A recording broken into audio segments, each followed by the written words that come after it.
Yeah, you know you can't beat me.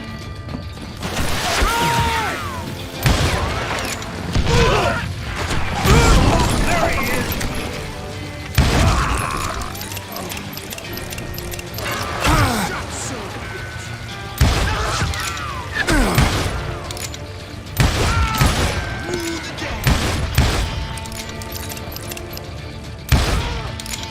That's right! Run!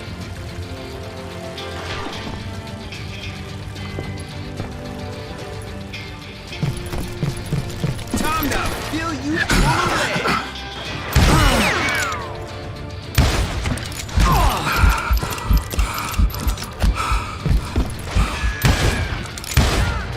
I was disappointed that neither Bob nor John Wesley were among the dead. But that was short-lived, as a moment later I was facing down the fastest gun in the West.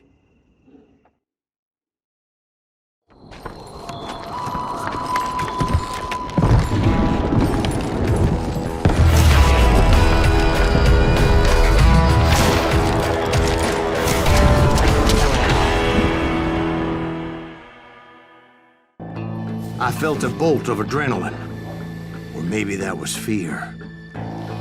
He was well known for his tricks, and I knew I'd need my own if I was ever to defeat him.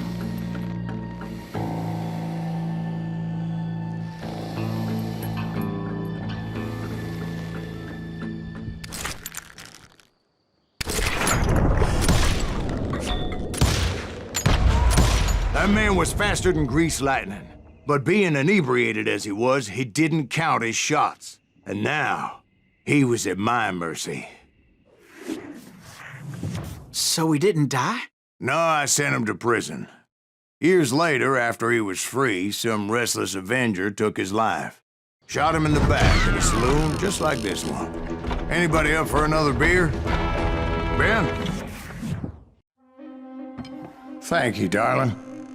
Yeah, some say revenge is a dish best served cold. So whatever happened to that Bob guy you were after? Personally, I'd like to hear some of your other adventures. Like, I don't know, did you ever go toe-to-toe with a red man?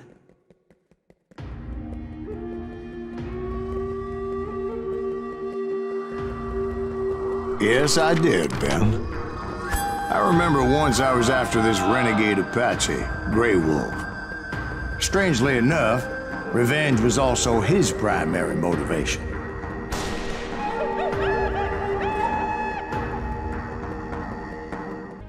A bounty was put on Grey Wolf's head, and that's how I came to hunt him in the mountains.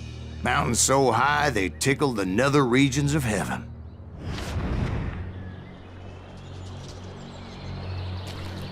Grey Wolf was a Chiricahua Apache medicine man who had led a war party in revenge for a massacre against his people. The U.S. Army had attacked his tribe during his daughter's sacred sunrise ceremony, and the slaughter was unspeakable. I understood his anger, as there's nothing more traumatic than seeing those you love die in a cruel and painful death. Right from the beginning, I couldn't shake the feeling that Grey Wolf was watching my every move. He led a band of young Apache warriors who wanted retribution and were more than willing to die for him.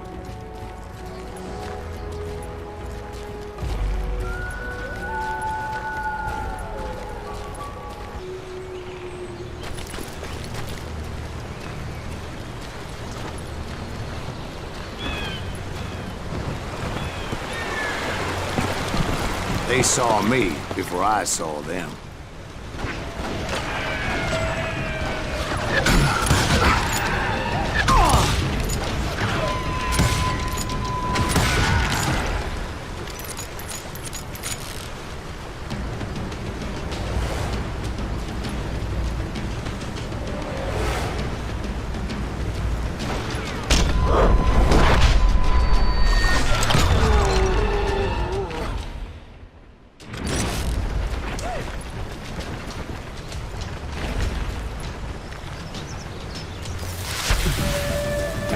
crossed my mind that maybe this wasn't such a good idea. But now that the shooting had started, there was no backing down.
It was rugged country, the winter home of the Chiricahuas, and that's why they had retreated there.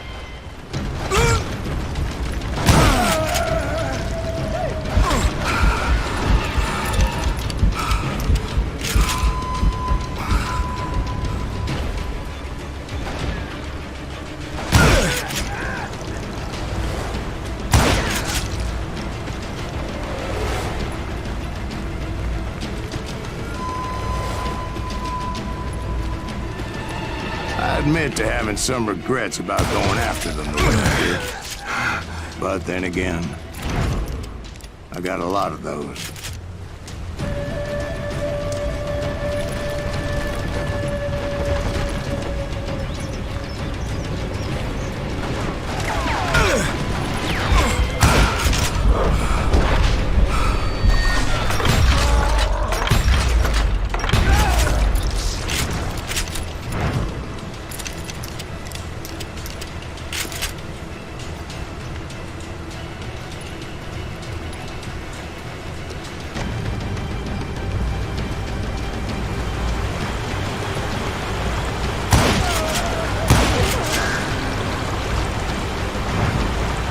Did you find Grey Wolf? Not at that moment, but I did find the entrance to their hideout.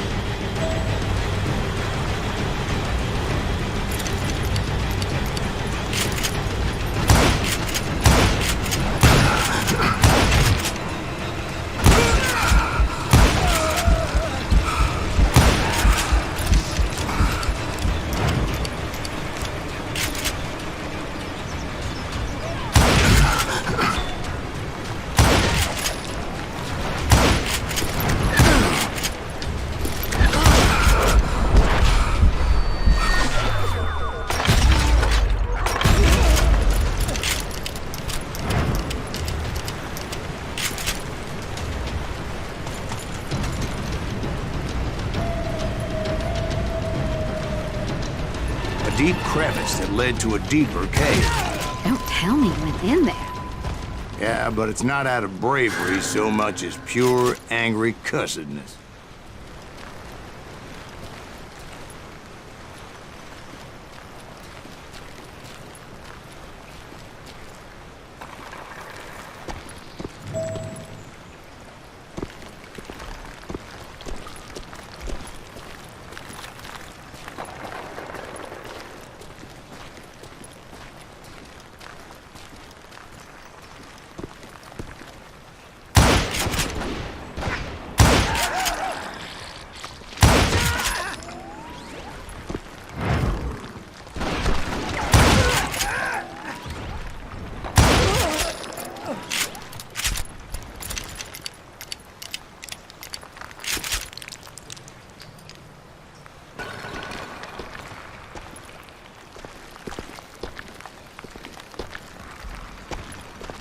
See, back then, I had a stubborn streak a mile wide.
big was his cave?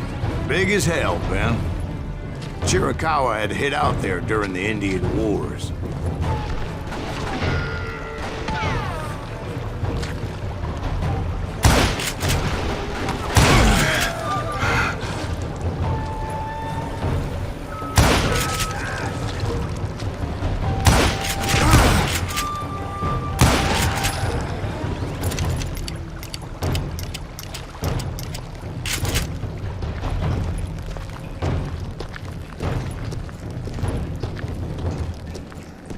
They thought it was haunted with the ghosts of those murdered by the horse soldiers. The cave was haunted with dead Indian ghosts?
How come you know so much about engines?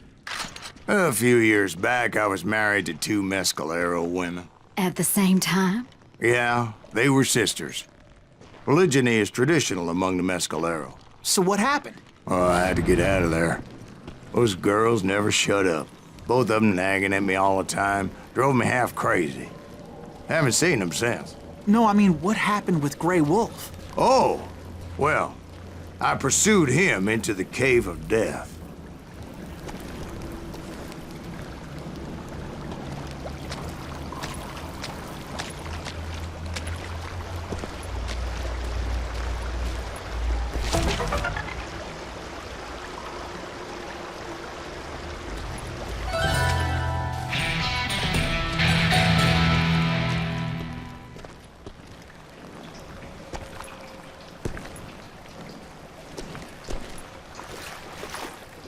I came upon this flooded grotto, and that's when I saw him. He came to me unarmed and unafraid. His voice echoed in the shadows, and I sensed he meant me no harm. You carry great darkness in your heart, and if you do not release it, it will claim your soul. The sound of his voice put some kind of ancient Indian spell on me.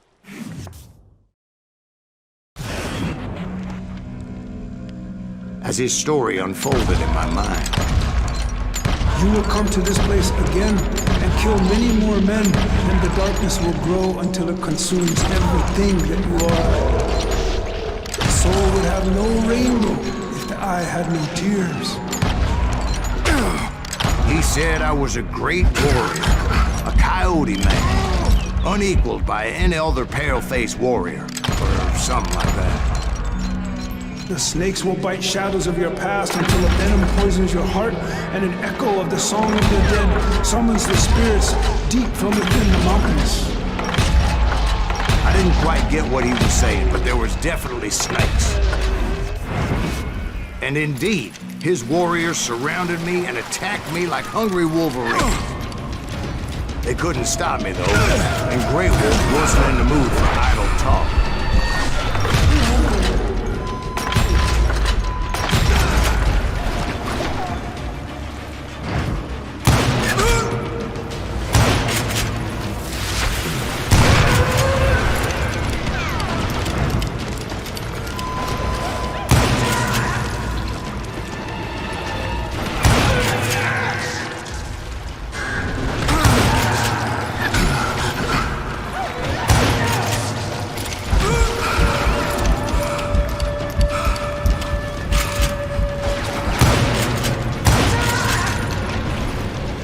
I swear I couldn't see any way out of this trap. But suddenly, one just appeared. Kind of like a miracle.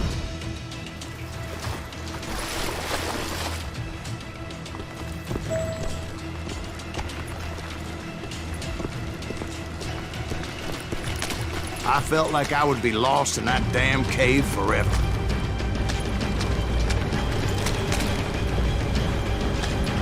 Finally, I found myself back outside, perched on the edge of a precipice overlooking a thundering whitewater river. To get where I was going required several leaps of faith, but no way in hell I was turning back.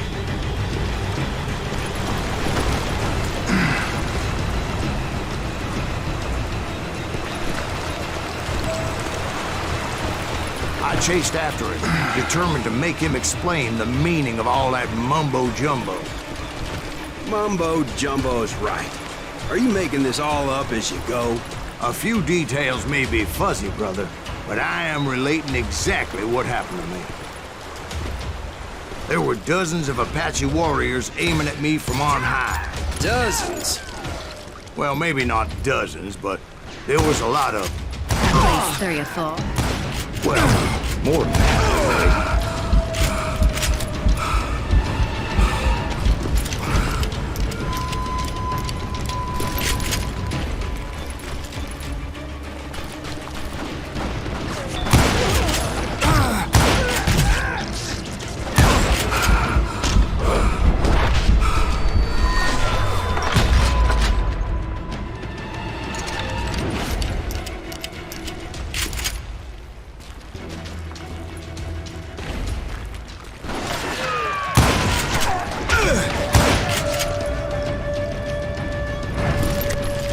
steep climb up creek ahead of me and scrambled up those rocks like a mountain goat.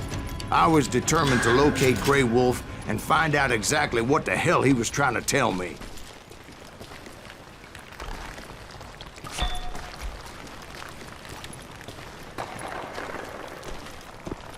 Well, son, there had to be at least 100 Apaches around him.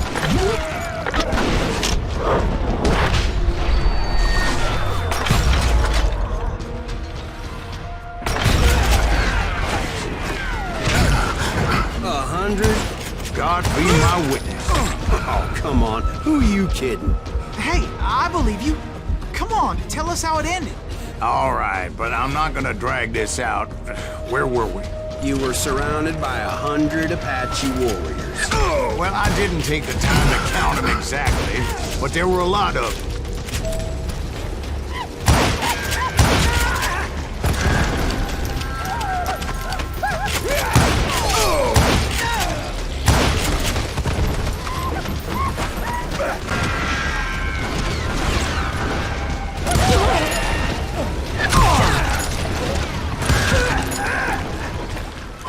And in the end, a path appeared before me that I had not seen before. I followed it as I desperately needed to find out what Grey Wolf was trying to tell me.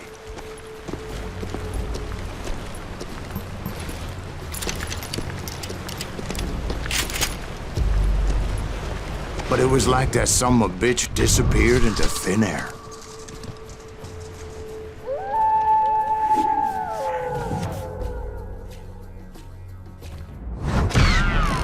Never did find him. And never did collect my goddamn bounty.